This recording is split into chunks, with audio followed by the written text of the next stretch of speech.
Robinson 911, much emergency? I got up this morning. I was in my son's room so they didn't sleep. My back door was open. My husband's guns are all gone.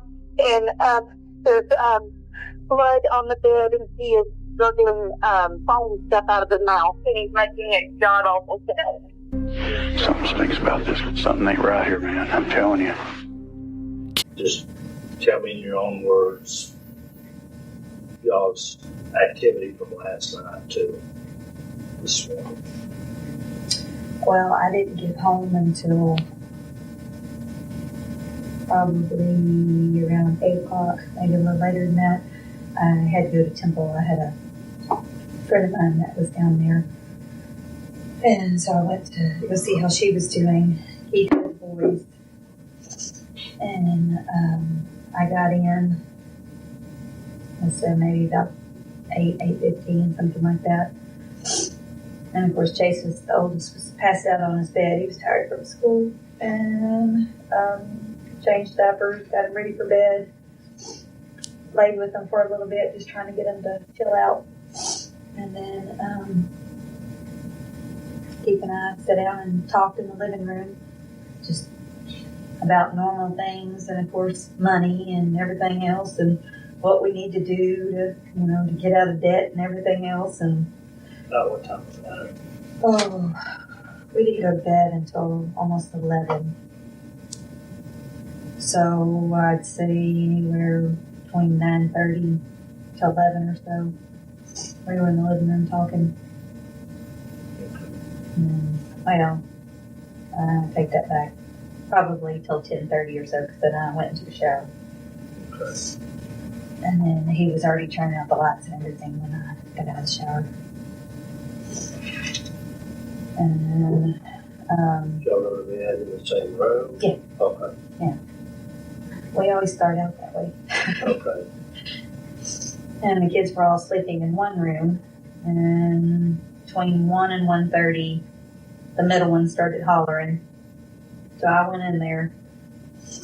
What's the Cody. Cody? He's 2.5. Okay. So I went in there trying to calm him down. Got him not back to sleep, but I just told him he had to lay down and hush and quit hollering because he's going to wake everybody else up. And then I went back to bed. And Back to y'all's room? yeah, back to our room. And probably about an hour after that, Cade, the youngest one, was up hollering. So I went and put the pacifier back in his mouth. How was Kate? 19 months. Went and put the pacifier back in his mouth and tried to get him to chill out. And he went drifted on back to sleep. And so I went back to our room. And I guess I was in there until about 3:15, 3:30, something like that. And changed clothes because I had shorts, a little short night set thing. And I was freezing, so I put the longer ones on and went in there with them. Laid down at the foot of the bed. And by this time, Chase was up, the oldest, wanting something to drink. And I told him he had to go to the bathroom, so he went to the bathroom. Went and got him something, a drink of water or something on the refrigerator, and he came back. And Cody and Kate were both up. So we put Homeward Bound on, which is one of their favorite movies, and we just kind of laid there. And before I do it, I was asleep, and apparently everybody else was too, until almost 6. Right. I do remember waking up probably about 5:15 or so, and I rolled over and looked at this clock and said, I'm not getting up. I didn't have to be up till about 5:45, so I said, I'm going to take my extra 30 minutes. And before I knew it, apparently it was back out, and then Kate's jumping on my head, the oldest, and it was 5 minutes after 6 by his clock. What investigators noticed first wasn't what Darlene said, but how she said it. Her timeline was surgical, precise, almost rehearsed. She remembered the brand of the diaper bag, the name of a children's movie, even the temperature of the hallway. But when it came to emotion, there was nothing. Her gaze stayed fixed on the floor, avoiding human connection. Experts know that guilty subjects often flood interviews with irrelevant details to appear cooperative, burying the truth under a mountain of trivia. Innocent people, on the other hand, focus on the traumatic moment itself. They relive it. Darlene wasn't reliving anything. She was performing. Her body remained rigid, arms defensively crossed, shoulders turned inward. This wasn't grief. It was self-preservation. And then you said about 6 o'clock is when you got up. Yeah, it's 6. Tell me the events about that and what woke you up, or Literally him jumping on my head. The baby jumping on my head is what physically made me realize I'm already late. I need to get up, get moving, and ran to the hall bath. And then I ran into the kitchen to get the boys something to drink. Gave them that. They're following me. And I told Chase the Dad's alarm's going off again, as usual. And he's hollering, Daddy, turn it off. And I'm going, Pete, turn off your alarm. And I got to the little foyer, like by our bedroom. And I told Chase, I said, it's cold in here. And that's when I saw the back door open, which is I guess you say side door, not really the back door. And so all I did was go into the room, turn on my lamp, and I just slammed the door shut. And when I turned around, I realized the gun cabinet was open and there were no guns inside of it. And so then I screamed at Keith to tell him that his guns were not in the gun cabinet, that he needed to get up. And the boys were already in the bedroom. Cade was crawling up on my hope chest that's by my bed, and all I did was tell him to get down because I could hear the noise however you wanted.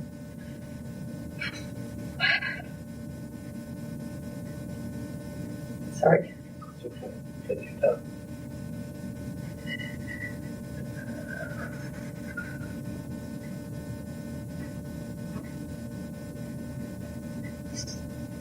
He snores, so I kept thinking it just sounded different.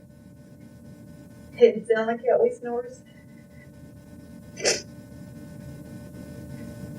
So I flipped the light on in the bathroom, and when I turned around, I could see his stomach, like he was breathing with all of his muscles that he had in his abdomen.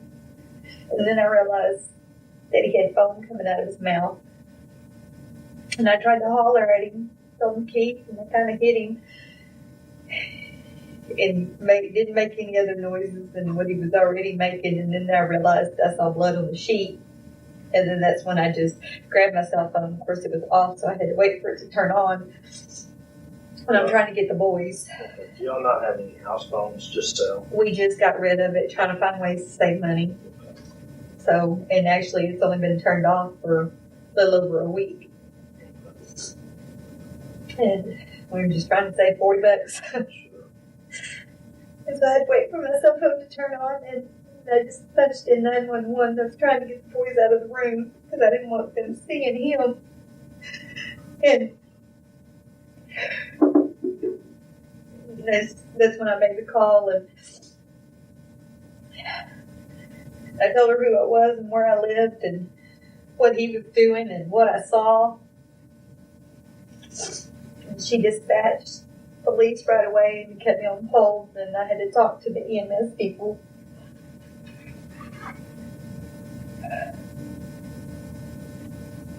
And then I remember letting the police officer in the front door, but I don't remember if I hung up on the EMS people. I have no idea. So you were talking to the police dispatcher. She transferred you to the EMS people. Okay. Did you hear any peculiar noises throughout the night from, I don't know, you started getting up about 1:30 with Cody. Mm-hmm. And then an hour later with Cade, and then about 3:15, 3:30 with Chase. Other than the dogs barking, and Gunner's normally, we've had him from the puppy. We've only had that other dog for a couple of weeks, maybe a week, something like that. Gunner's normally very good and doesn't just bark and bark and bark. But he was carrying on and I hollered at him once to stop it. And I honestly, I do not know. I don't know if it wasn't the first time I got up, because I don't remember hearing him then.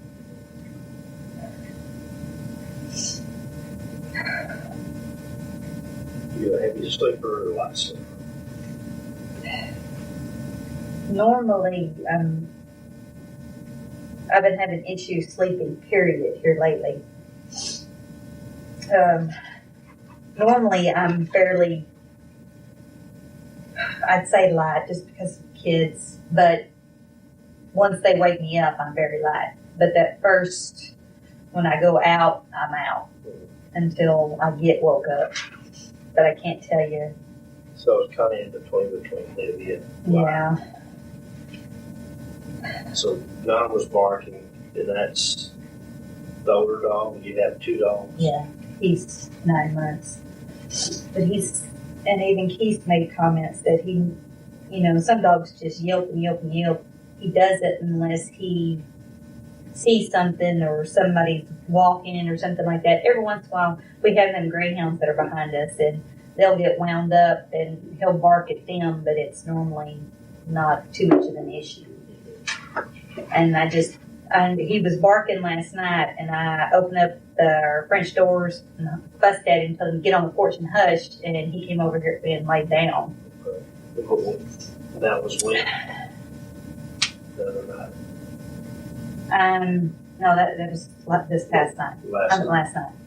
But it wasn't the first time I got up. It had to have been in between when I got up at 2 something. Mm-hmm. Because I know it wasn't when I had my pants on, and I didn't change into those until I went and laid down physically with the boys, because I was standing at that back door freezing in my shorts. Okay. So, was it 3:15 and 3:30? So when you got up to change clothes from the shorts because you were cold. Yeah. And you got up with Chase then. Well, it was actually the baby that was hollering, but Chase was awake too. Okay. And I just made him go to the bathroom until he wanted something to drink. So the dog was sometime between 1:30 or 2 something is when you went out to the door. Yeah. Did you see anything? No, and we've got a light that's back there by that gray shed, that tin shed, and it doesn't illuminate a lot of things, but I mean, I didn't notice anything different, because there's always shadows out there just because of all the trees and stuff we have. Is it a motion light? No. It's on all the time. I mean, when it's dark. Dark. So the light stays on all the time. Mm-hmm. Oh, is it one of those lights that come on when it goes dark and goes off? Okay. Yeah. And we don't have to physically turn it on and off. That's on the back corner of the house? No, that's out by the Tree line or silver shed that Keith built. It's at the back of our fence. Not the back of our property, the back of our fence. And where Gunner ran from when I hollered at him, he was in between the back fence and the where our trampoline's at. okay, so he barking. But I don't know which direction he was barking at. I just know that's the area he ran from and came and laid down. Back fence and trampoline. Yeah. But Willie has a guy that owns land behind us. Got several horses and a donkey and all kind of stuff back there too. So, I don't pay any attention to, because he'll bark at them too. But that was about roughly maybe between 2:15 and 2:30, because it was almost like every hour they were getting me up. Just that time I'd get good and asleep, somebody would go to hollering. any problem with any of the neighbors? Excuse me, I'm sorry. No, I mean, I have in-laws all the way around me. And definitely not with my mother-in-law and father-in-law. They live on the east side of you. You're talking to people. if left or right. If I'm looking at my house, I'm going left. It's on the left. Yeah, I'm not good with directions. And your husband's sister lived on your right. With her husband and her 2 boys and her oldest son's now wife and their little baby. Wow, so she's got a grandson. Grandbaby girl. Mm-hmm. Yeah, I mean, and they always had people, like younger kids running around and stuff, but we never had any issues with them. I mean, it's not a... At night, y'all lock up?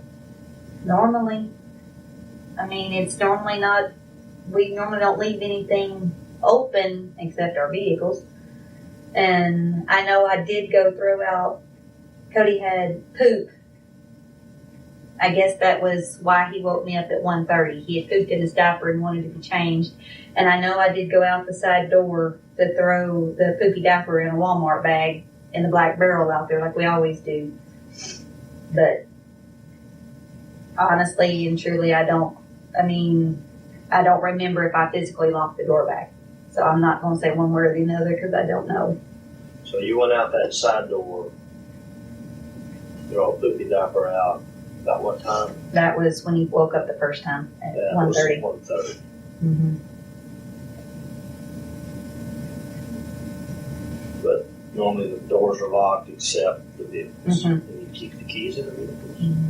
Mm-hmm. Did you notice anything odd in that den area when you went through? No, I mean, honestly, I didn't even turn the lamp on. So, I mean, I keep as many lights off as possible just because, I just normally walk through.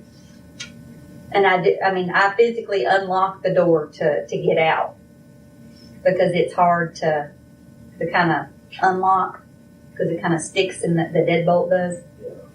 And that's normally the only one we lock on that door is the deadbolt. Darlene's story about the barking dog seemed innocent at first. She even invoked Keith's voice, quoting things he used to say about the family pet. It was a clever touch, designed to make the intruder theory feel real. But detectives train for this. They know that liars often use third-party validation, referencing things a dead person allegedly said because the dead can't contradict them. Then came the red flag. Darlene could recall the brand name on a trash bag, the exact timestamps of her children waking up, even which hand she used to unlock the French doors. Yet somehow, the single most important fact, whether she locked the door after going outside, was a complete blank. That's not how memory works. Traumatic events create sharp, vivid recall around critical actions. Forgetting whether you secured your home the same night your husband was shot isn't a memory lapse. It's a constructed escape route. She needed that door unlocked in her story, so she made sure she couldn't remember locking it. You mentioned y'all were trying to save some money. Have y'all been having some financial problems? Well, we're just, this third kid, and it's killing us basically. So we've just been trying to butt heads, figure out which way, because of course we are getting behind on some bills, and it's just been one thing after another. So we're trying to figure out how we need to go about it, and we were discussing if we needed to do a home equity loan, that line of credit that they're talking about. I'm doing it just to pay everything off so that way we wouldn't be late on anything, and because that's the one thing Keith is a fanatic about is his credit, and I'm the world's worst at it, so. Y'all argue about that a lot? Well, we don't, I wouldn't say we argue a lot about it, but we do argue about it. I mean, it's not something we argue every day about, but we do argue about it. I'd say at least every 2 months or something like that, we're getting into a heated discussion. Well, why didn't you pay this one instead of, and he's fussing at me for juggling things and trying to, waiting almost to the last minute to pay something so that way we made sure nothing bounced. Right. So, but other than that, that's the only true issues we even have. How was the marriage? Fine. Other than trying to figure out how to raise these 3 kids. But that's what I was telling him last night. I finally got my year raise 2 months later. Raises are hard to come. No, they actually gave me $2. So I was excited, and so was he. So he works at Brazos Electric. Mm-hmm. How long have you been working there? I think it'll be 4 years in March. And you work. You can put WGEC is the Waco Gastroenterology Endoscopy Center. EC. It's owned by Waco Gastro and Associates. Gastrointestinal. Waco Gastro. You're getting me confused. Waco Gastroenterology Endoscopy Center. How long have you been working there? It was a year this past September.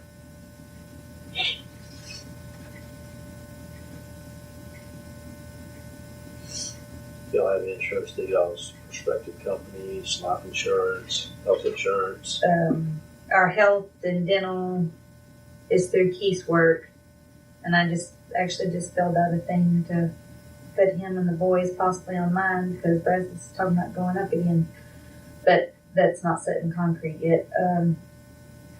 And I think with Brazos there's a small life insurance like on the boys, like maybe a 10,000 or something like that with them. And then Keith and I both have life insurance with Farm Bureau.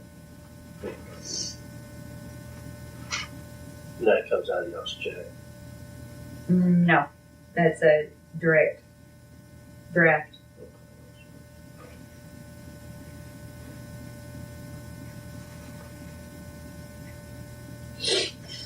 Keith seemed depressed about the money issue, or? Well, I mean, he hasn't been himself the last probably, I don't know, year and a half or so. And I know he's stressed just because, I mean, it's a lot.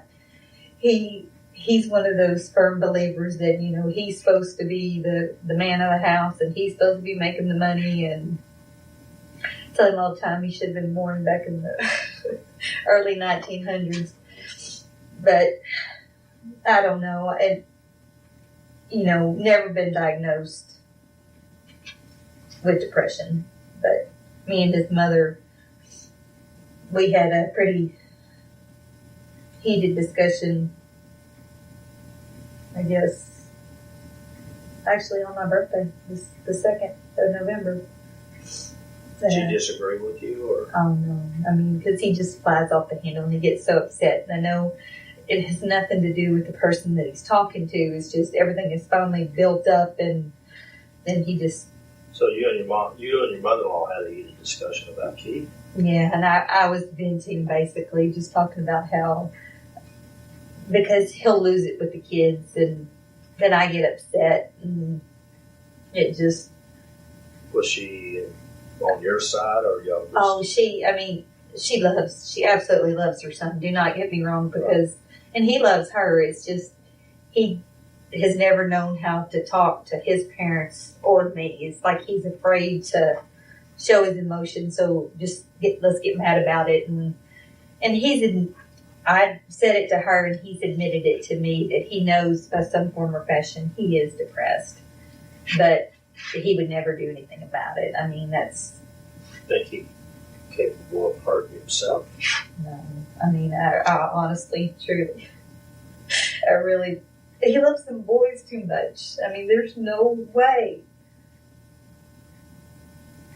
There's no way. I mean, But if he's that depressed, Darlene, if he loves those boys that much, he doesn't want to see them do without. Do you think he would do something to himself to see that they don't do without, with insurance? I mean, I honestly and truly, deep down in my heart, do not believe he would do that. I really don't, just because. And I understand. You know, I'm having to ask some really, really personal questions. I know. And I appreciate you bearing with me on this. I mean, I really... And I didn't have a great amount of time to examine y'all's house and the bedroom, but just, if you was not there when I got there, they were already loading into the ambulance. But I'm sorry. no, that's okay. It is quite all right. I'm sorry. It is quite all right. You want to take a small break? It's not going to make any difference.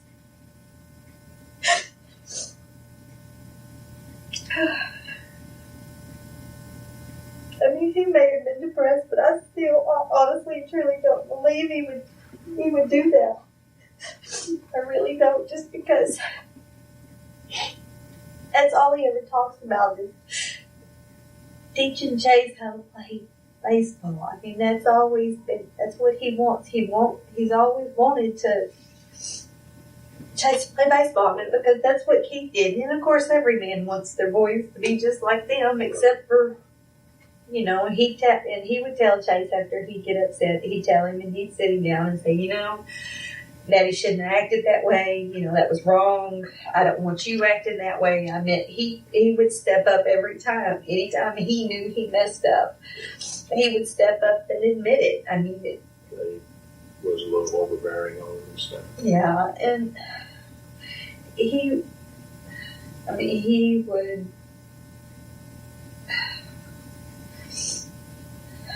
He loved them too much. I mean, and I think that's why he'd get frustrated, is because he wanted them to be more than what they were being. He would just forget that they're 5, 2, and 1. I mean,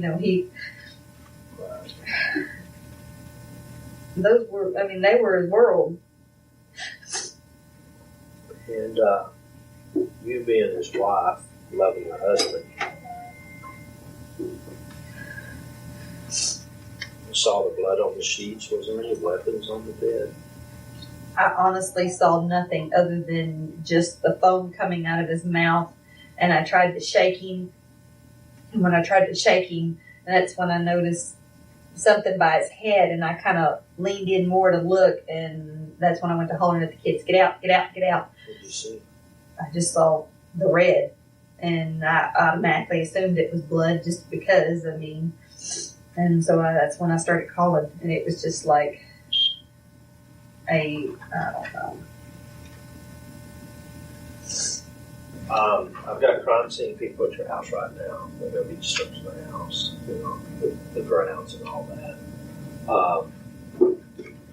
Any problems between you and Keith that I need to be aware of? I mean, we discussed earlier that, also, since I read your rights by us talking, you're waiving your rights. You understand what waiving your rights means. It means you agree to talk to me at any time until you want your rights back, then you can stop.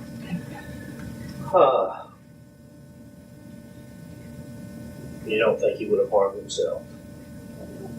I mean, honestly, deep down in my heart, I really do not think he would have. I'm sorry. I said, honestly and truly, deep down in my heart, I do not believe he would have.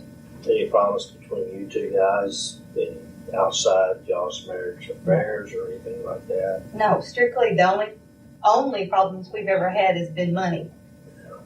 So, I mean, He hadn't been abusive to you or anything like that? No, I mean, he's never hit me, no.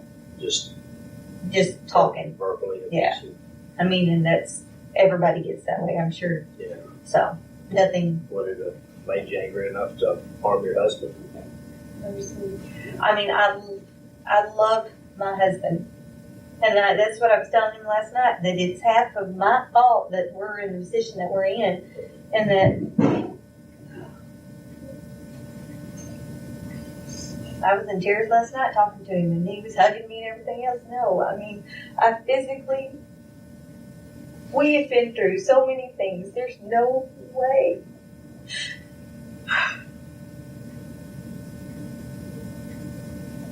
How long y'all been married? 6.5 years. I mean, granted, there's been times I swore I was leaving, and there's been times he swore he was leaving, but I would never hurt him. Yeah.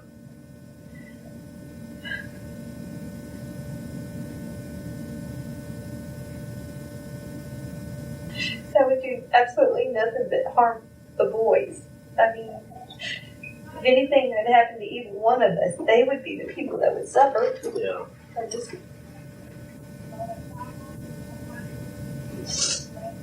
The conversation shifted to money, and that's when Darlene's tone changed. She admitted financial strain but immediately downplayed it with a nervous laugh, joking about interest rates and home equity loans. It was a deflection tactic. Investigators see this constantly. When people feel cornered, they minimize, they soften, they joke. But then something unusual happened. Without being asked, Darlene began listing insurance policies. Keith's work policy, a small one on the children. Then the big one, Farm Bureau life insurance on both adults. The detective hadn't even brought up life insurance yet, so why did she? In behavioral analysis, this is called leakage. The guilty mind knows what's important, what looks bad, and tries to get ahead of it by making it sound routine. She wasn't being helpful. She was managing perception. And in doing so, she told investigators exactly where to look. Did you at any time touch him? Well, I mean, I know I physically did. I mean, like I shook his leg when I was trying to get his attention, but phone's in my pocket, I just turned it on. The reason I asked is we got some rangers at the house, some Texas Rangers that are assisting with the crime scene stuff. They found what they think might be blood in y'all's bathroom sink. I don't know. As I said, I haven't, other than touching his leg, that is the only part I believe I touched of him. So you don't remember going after touching maybe any bloody area? No, I was literally, my cell phone was on my dresser, which is on his side of the bed. When I couldn't get him to respond to me, I turned directly from there, picked up the phone and, turned it on. And then, of course, had to wait for the service to hit and hit 911. And I had the kids and I was corralling them. But you never at any time went to that sink? Not to my knowledge, by any form or fashion. When y'all walk in y'all's bedroom, Darlene, oh, that's okay. I guess the door is kind of right there. Yeah. It's actually, it's the hallways right here. We have another little door, and the gun case sits right here. Okay, so this is where the door would be that goes outside the drive. I got you. Yeah. So the gun case is right here. Yeah. Gun case. Where's the keys kept for this? On top. Who all knows that? Honestly, I don't know. And the officer there asked me, could you see it from the top? And I told him, I mean, of course, I can't, but I've noticed Keith, like when he's going to look, he has to get up on his toes a little bit, and he's 5'9". But as long as he stands on his toes. Do you know how many guns in the house? I know he had his deer rifle, which was in a case all by itself in the back room. And that was only because it was still left out. Plastic case, hard case? It's hard. It's a hard case. Hard case. But it's portable. Okay, hard case. Okay. And then I know he had some type of handgun. Don't ask me what it is because I have no idea. Okay. Was it any type of case? I honestly, I don't know. Okay. And in the gun cabinet itself, I know just walking back and forth, there might have been 3 guns in there. And one of them actually might have been a BB gun. I don't know. His dad would be the one to actually ask those questions. Because that's not anything I mess with. And the boys will jack with the thing all the time. And I'm always holding them, get away from there, because.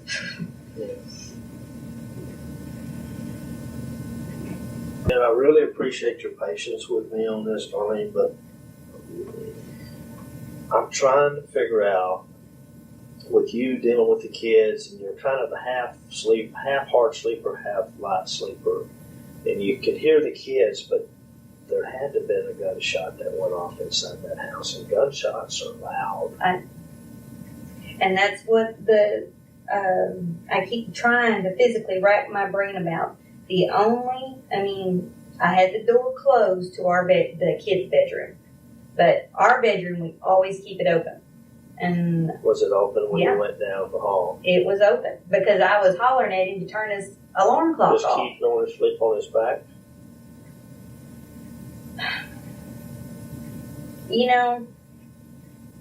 Normally never, but in probably the last couple of weeks, he's gotten to where he snores really bad, and that's when he's snoring. It's when he's laying on his back. Right. And so, but normally he lays on his side. What side? Facing you or facing away?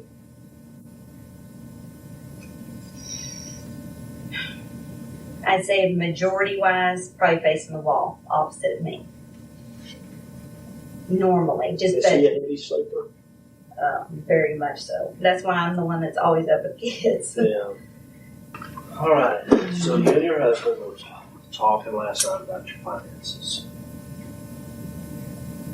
From 5 to 8, you were in Temple. You got home around 8. Mm-hmm. So did you cook supper? Was supper ready? I cooked it before I left. Okay. And I had the boys. So you didn't eat though? No. Because you ate the plate, right? Right. I made him a plate, made the boys a plate, and it was gone. And I just made hamburger helper. It's quick and easy.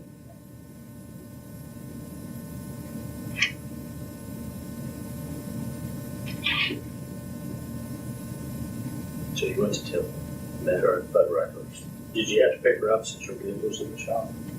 No, actually, she was already at the mall, so I have no idea how or who. Yeah. I just met her at the entrance. And she told me she had some other things to do and she would be fine.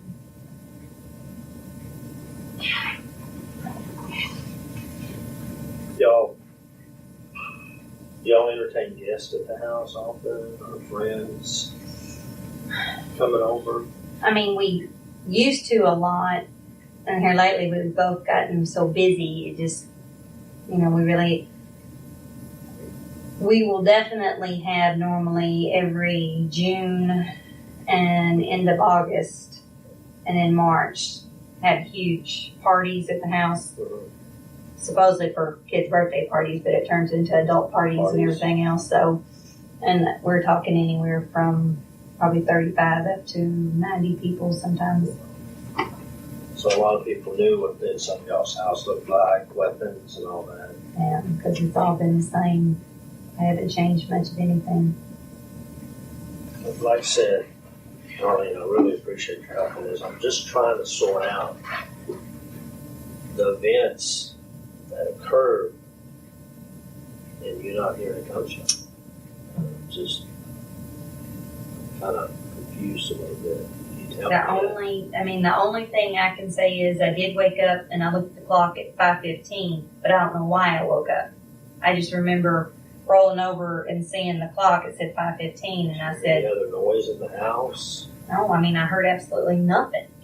Does it concern you that someone could have been in the house? Oh, yeah, because I did not get scared until I turned around and I saw the guns were gone out of the gun case. The gun case was empty. I did not. 6. Yeah, and I did not get scared until that point because I'm there a lot of times with the kids by myself. But you don't know if you left that door open. Yeah, I'll be very honest. I remember unlocking it because it said it's very hard to unlock. And you remember locking it? That's what I'm saying. I do not physically remember if I locked it or didn't lock it. But when the police got there, was it unlocked? They came in the front door. Did you have to unlock the front door? Yes. Yeah. And I had to unlock the French doors when I hollered at Gunner to get up on the porch, too. Did you lock those back? And, I assume I did the French doors, but I don't know. I'll be very honest, I don't know.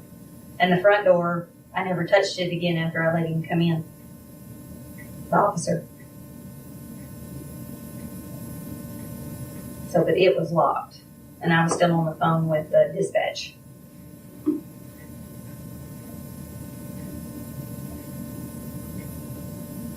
And as I can say, between when I went... So you did unlock the French doors when you threw the dirty diaper out and hollered at the gun.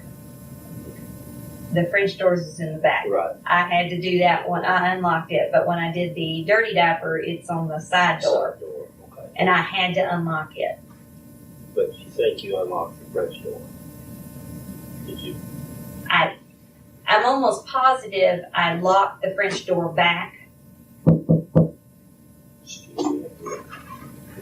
On that thought, interruption. That was my partner again. The detective I've got at the hospital said that they need the wife there to make some medical decisions on behalf of your husband. Okay, so what I'm going to do, if you'll just bear with me just a few more minutes, I'm going to get you to the hospital. Until I can sort through what's going on, Darlene. Are you listening to me? Yes, I'm listening. Everyone's a suspect right now until I can determine how your husband suffered this gunshot wound.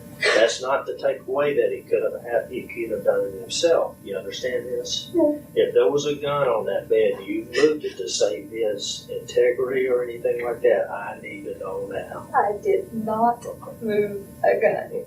Did you harm your husband? No, I did not harm my husband. You and I have been working, we've built a pretty good relationship here.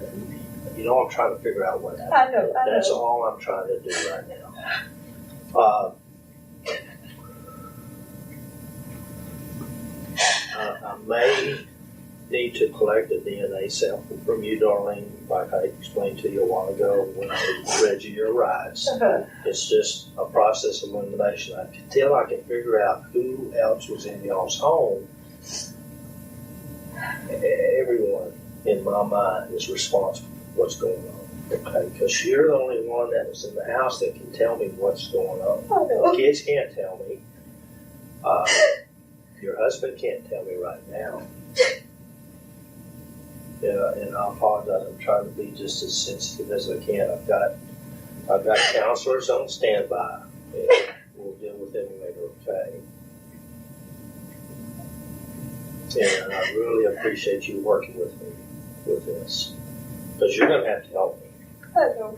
And the only thing that I can say of maybe why I didn't per se, it registered that was a different sound maybe when it went off, is because I did have the movie going and the door was shut to that room. You mean the sound at 5:15? Yeah, whatever, or why I woke up, because the movie was just about to go off. Do you know of anybody that was going to come into the house? No, no one should have been the coming. door unlocked for someone to come in the house. No, I mean, no one should have been in my house, period, except for us. And that's my mother-in-law. Well, and if you need to tell her anything, we're just going to get your clothes changed and we're going to get you to the hospital. Okay.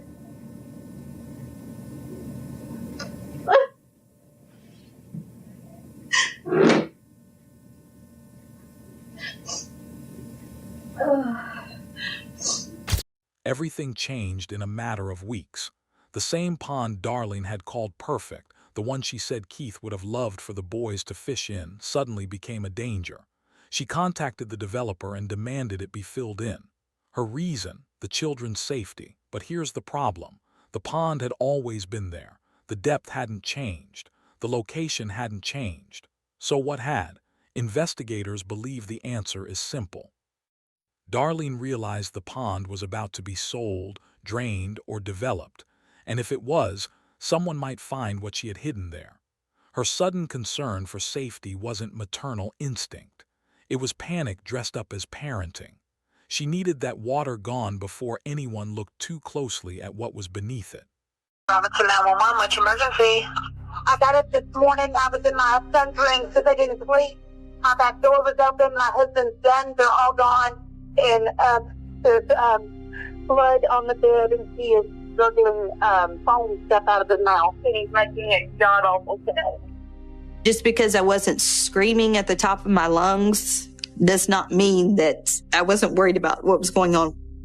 She was the only suspect that they ever focused on. Their defense was, well, Robinson police had her nailed from the beginning. They just wanted to get her. They knew it was her. They never looked beyond Darlene Gentry.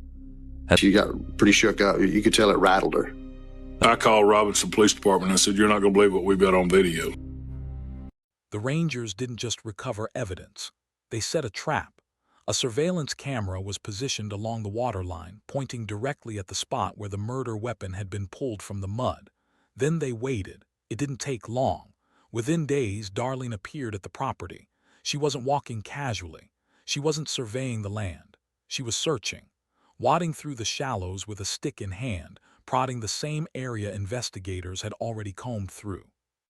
She had no idea the gun was already in police custody. No idea she was being watched. And in that moment on camera, Darlene Gentry gave prosecutors the one thing they had been missing: proof of consciousness of guilt. She wasn't mourning her husband. She was trying to hide what she had done to him.